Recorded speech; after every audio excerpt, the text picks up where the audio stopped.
Hello and welcome back to another episode of the Coding Break. I am your Coding Break host, Tam Talk, here to talk about all things coding related, which includes the good, the bad, and the indifference. So on today's episode, I want to talk about the power of networking. That's right, the power of networking. So for those of you who follow me on my YouTube channel, you know that I was preparing to take an actual coding break.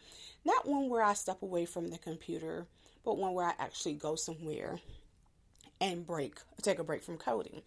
So I was attending the Becker's conference in Chicago. That's right, I'm in Chicago. And so I love attending that conference because it puts me in the same room with healthcare executives, IT, information technology leaders, other coders, as well as some legal people as well. And so it's almost like it's a brain tank or think tank type of environment where you bring in all those parties in to collaborate on ways to improve the healthcare system, such as the revenue cycle management. Of course, given the day that we're in now, how do we forge forward into digital health, virtual health, all the things that are technology based and how it surrounds or is related to healthcare. And so again, I was able to meet some great individuals. Again, the list or the people attending range from executives to coders to nursing staff to IT, pretty much all of the parties again that are needed to bring any particular project as it relates to healthcare forward. So I wanted to talk about the power of networking. What tools should you have in your bag as it relates to networking, especially if you're new to the coding industry, or perhaps you're somewhat of an introvert like myself and you really not into the small talk.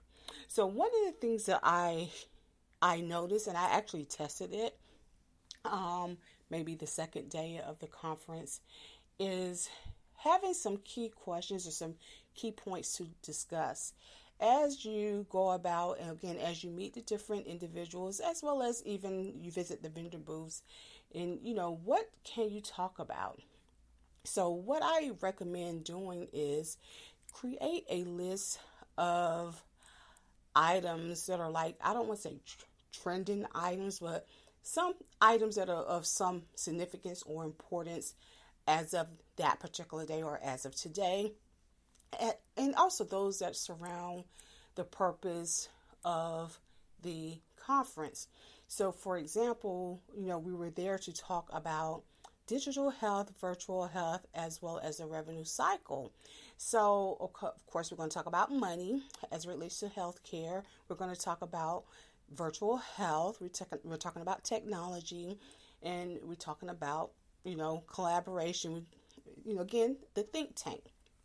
So you want to, one, do your research on the various topics, and then two, again, formulate some questions or some statements that you can speak to as you interact with different people. Of course, whenever you attend a conference or an event, you're going to have like your badge and everything, so people can kind of look and see who you are, where you're from, and depending on the pertinent information that is on that particular badge.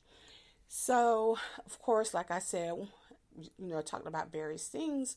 And so when you approach, for example, if you approach a vendor booth, and again, depending on what type of,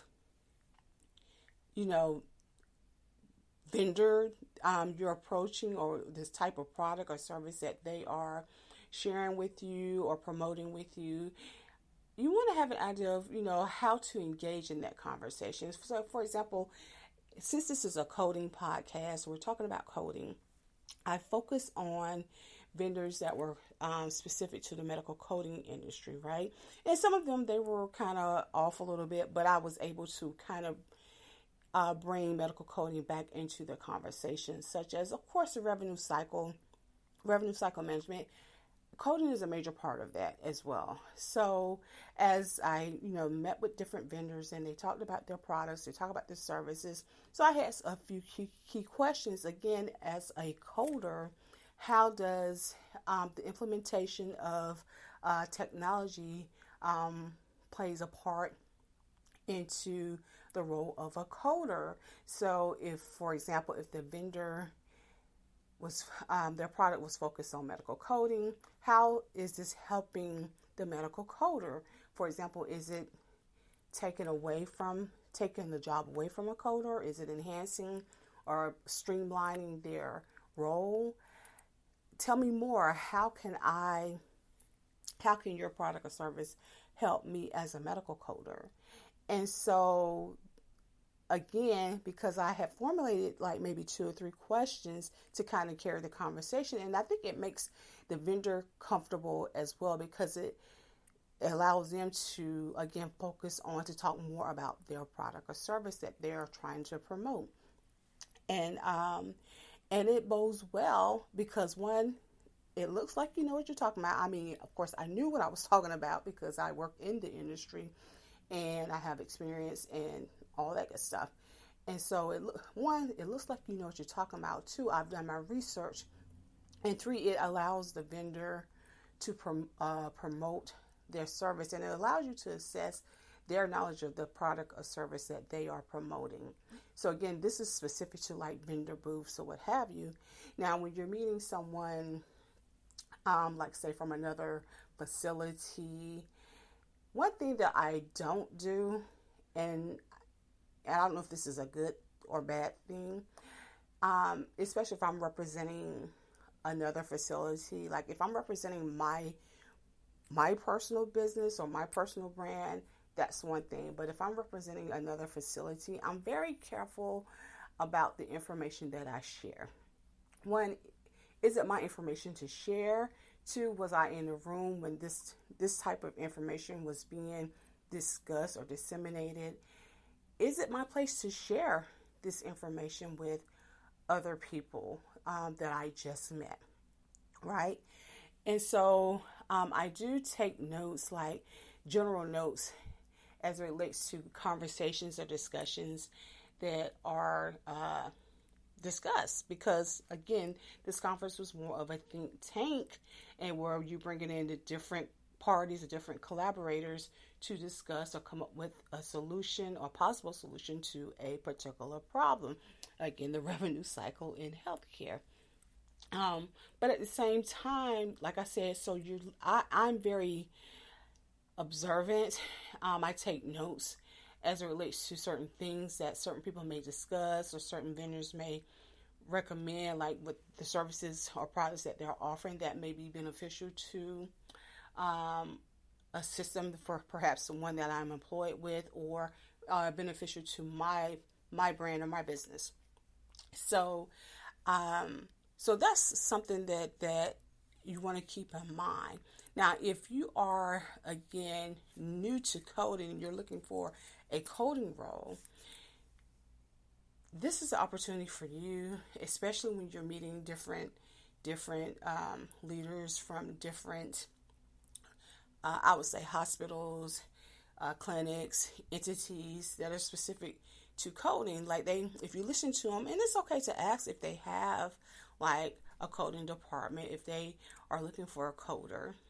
And again, this is just not for new coders. This is also for seasoned coders. Perhaps you're trying to pivot into a different, I don't want to say arena, or especially as it relates to coding, and therefore you may have some experience in a particular area, or you're looking to dip your toe into another area, and so someone you may meet may be in that particular area, and so it's good to network with them. And this is your opportunity to promote your stuff, not too much, but to just kind of share what it is that you do, what your interests are, as it relates to, I would say, the revenue cycle, the medical coding industry, and how the skills that you have could impact their particular facility or department. Now, for those who are new, again, it's okay to ask the questions, are you looking for coders? I know that, and I would say, I know that, we're moving toward digital health, virtual health. So how are you all utilizing coders, like the coders that you have? Are you looking for new coders? And more likely, they'll tell you that they're looking for someone to kind of go into an auditing role. And I've shared this before, if not on the podcast, but definitely on my YouTube channel, about artificial intelligence. And so if you haven't done so already, you may want to kind of tap into just kind of learning more about it, or even becoming certified in that through AAPC. And so that will set you apart from another coder who just has the coding certification. And I know I've talked about like not having too many certifications or whatever. And so, however, you want to have the certification that you can actually utilize, right? You don't want to go out and get like 50 coding certifications and you not utilize them. But you want to be strategic in your pursuit of coding certifications. For example, if you want to go into an auditing role, you may want to pursue an auditing credential, or you may want to, artificial intelligence certification, because that's where we are, to kind of tap in a little bit on the technology side of healthcare or medical coding. So that's what I mean. But just to say, okay, I'm just going to get this just in case. I'm just going to get this. Just to have it, because it's a status thing, I would not recommend doing that. Get something that you're able to apply and utilize. Be practical about securing your certification. So anyway, I deviated from the original thoughts. So again, that's a question, or these are questions you want to ask someone that you meet at a conference. Like, ask them what are they looking for, and then share what you offer. Exchange information. That's the purpose of the badge. That's the purpose of virtual business cards. That's the purpose of physical business cards, is to exchange information so that you can follow up with that individual later on once you leave the conference. So again, I'm going to wrap this up. So I would recommend doing your research. If you know what the title or the topic is, the trending topic is for that particular conference, do your research on that particular trend or topic. Formulate at least 3 talking points. Again, I spoke about revenue cycle, I spoke about technology, I spoke about coding, right? Because that was the trending topics of this particular conference. And when you meet with the vendor, again, incorporate medical coding into your questions to see how their product or service is considerate, and if it's considering medical coding. Some may or may not have thought about medical coding, and so they may have to go back to the drawing board now that you've brought that to their attention. Another thing I would recommend is asking questions for those in the particular facilities. You may meet someone that's in the same state. You may meet someone in the state that you're looking to move to, or a city that you're looking to move to. And another thing that, again, like I said, depending on what's being discussed, are you in the position to have that conversation? Are you in a position to disclose that information to strangers? Okay. Again, for me, if it's something that's specific to my business or my brand, and I feel comfortable with sharing that, then I will do so.